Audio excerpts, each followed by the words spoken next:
आपल्या सगळ्यांनाच माहिती आहे, की भारतातील वेगवेगळ्या भागांमध्ये वेगवेगळे सण उत्सव हे साजरे केले जातात, ज्यामध्ये आपण सगळेच आनंदाने सहभागी होतो. परंतु केरळच्या तिरुअनंतपुरम जिल्ह्यातील अट्टुक्कल भगवती मंदिरामध्ये प्रसिद्ध पोंगल उत्सव हा साजरा केला जातो, ज्यामध्ये फक्त महिला सहभागी होतात आणि हा उत्सव जगातील महिलांचा सर्वात मोठा धार्मिक मेळावा सुद्धा म्हणून ओळखला जातो.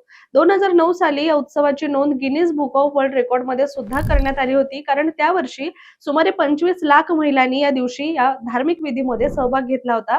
अट्टुकल पोंगल हा 10 दिवस चालणारा उत्सव असून तो फेब्रुवारी-मार्च या महिन्यामध्ये साजरा केला जातो. पौर्णिमेच्या दिवशी लाखो महिला मंदिर परिसरामध्ये एकत्र येऊन देवीला पोंगल अर्पण करतात. पोंगल हा तांदूळ, गूळ आणि नारळापासून बनवलेला गोड नैवेद्य असतो आणि महिला मोकळ्या जागेमध्ये मातीच्या भांड्यांमध्ये हा प्रसाद तयार करतात आणि देवीला अर्पण करतात. या उत्सवाचं खास वैशिष्ट्य असं आहे, की हा फक्त सण जो आहे तो फक्त महिलांसाठी आहे आणि या दिवशी केवळ पुजारी आणि मंदिर व्यवस्थापनाशी संबंधित पुरुषांनाच मंदिर परिसरात जाण्याची परवानगी असते.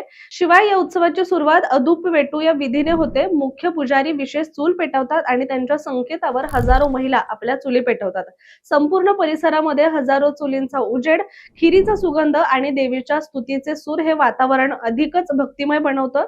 शेवटी पुजारी फुलं आणि पवित्र पाणी शिंपडून विधीची सांगता करतात आणि म्हणूनच अट्टुकल पोंगल हा केवळ धार्मिक उत्सव नसून महिलांच्या एकतेचं, श्रद्धेचं आणि सांस्कृतिक परंपरेचं एक प्रतीक मानलं जात आहे.